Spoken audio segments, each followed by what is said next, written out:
So there are several web-scale discovery products available for libraries to look into buying, and they include WorldCat Local, EBSCO Discovery Service, something called Ex Libris Primo, and Summon. Summon it's the oldest name in the game, which isn't a very old game, but it's been around the longest, and it's the one that a lot of libraries have decided to go with. So let me talk to you about my instruction plans with a library that's working with Summon. So this first lesson will teach students how to use Summon.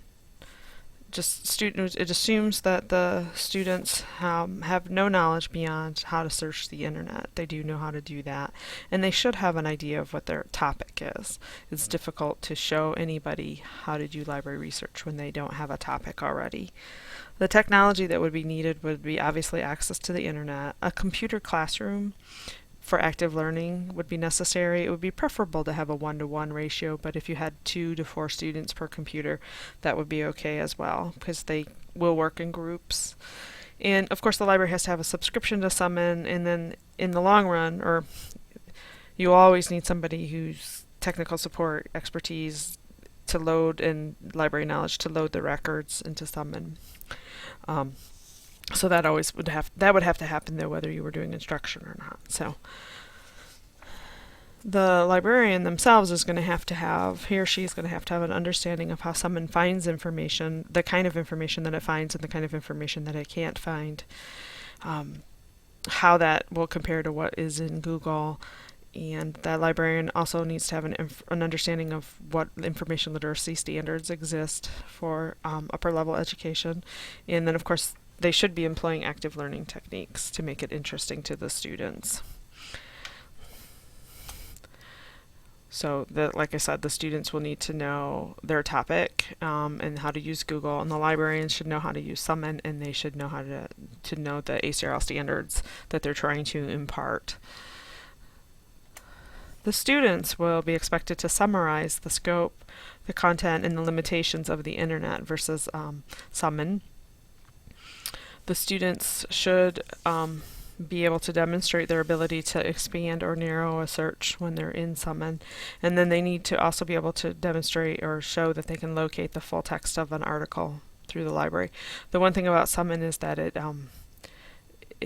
is what you own, so it doesn't, unless you choose to, it doesn't go beyond what the library owns. So they should be able to locate just about everything in their full text, because that's what it's supposed to be focusing on. So in this lesson, the first thing that I would do as the instructor would be to introduce the topic, and that is to introduce the concept of the free web versus the deep web. There's a great active learning technique where the students would all stand up and then sit down at what point they think the percentage of what Google can find on the internet. So if they think Google can find 100% of everything on the internet, they sit down at 100%. If they think it can find 80%, they sit down at 80%. What we do find typically is they sit down at about 50-40%, and really they should sit down at about 20%, because the internet, then we talk about how the internet can't find things that are beyond the wall, and you'll see this iceberg is often used.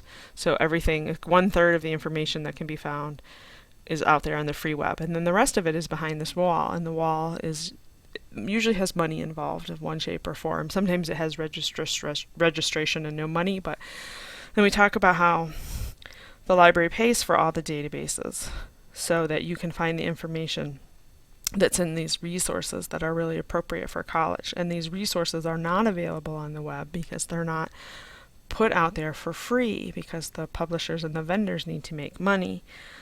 And some of the information, and this is something that has to be emphasized, can be found in Google, that you can also find in the databases, but in the long run they're going to ask you for money. So you may find it, but you're not going to be able to access it for free. So that's the thing that we would talk about. And an interactive topic at this point, an interactive activity, would be how much they think databases cost and how much databases actually do cost, which can be tens to hundreds of thousands of dollars, and then how much articles can cost, because articles can be anywhere from $40 to $150 per article. So we'll talk about that, and it's pretty telling, it's pretty eye-opening.